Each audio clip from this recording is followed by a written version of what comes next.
This is the quote that gets me up out of bed at 5 a.m. every day. And 9 times out of 10, I fucking hate inspirational bullshit. But I was listening to this book when I was in my worst depression, and this guy was saying, what happens if you live every day the way you are right now? And when you die, you talk to God, and God slides a piece of paper across the table and says, this is who you were supposed to be. This is what you could have done. What happened?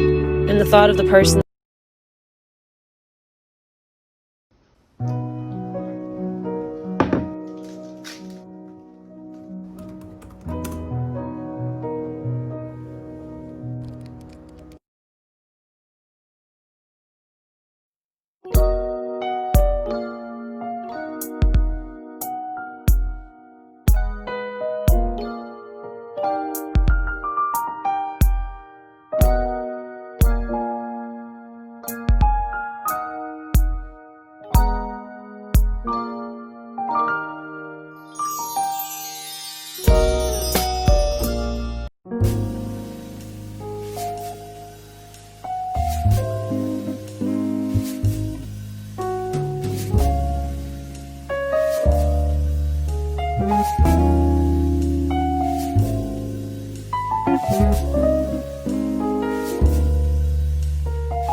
For just a second, think about your dream life.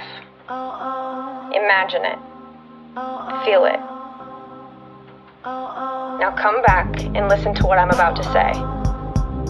You have the power to make all of that happen. It's probably going to take work and time, and most likely won't be easy, but it's there. And get back to our grind of studying harder than we've ever studied before, because we understand that you get out of it what you put into it. So we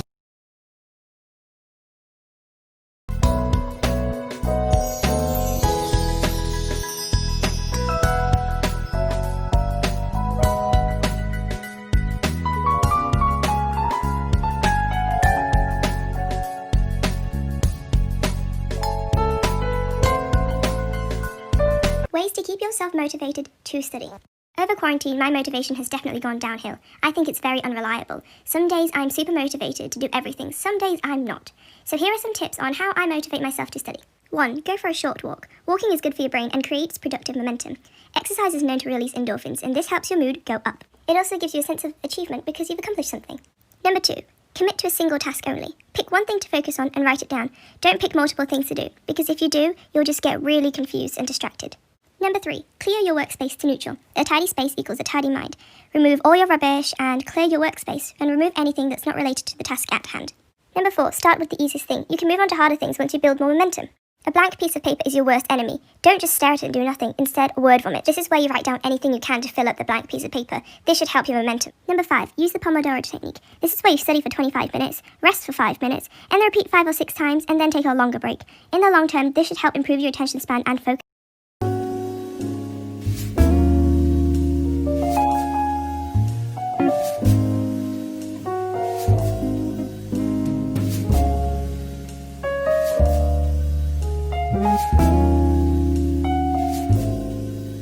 you.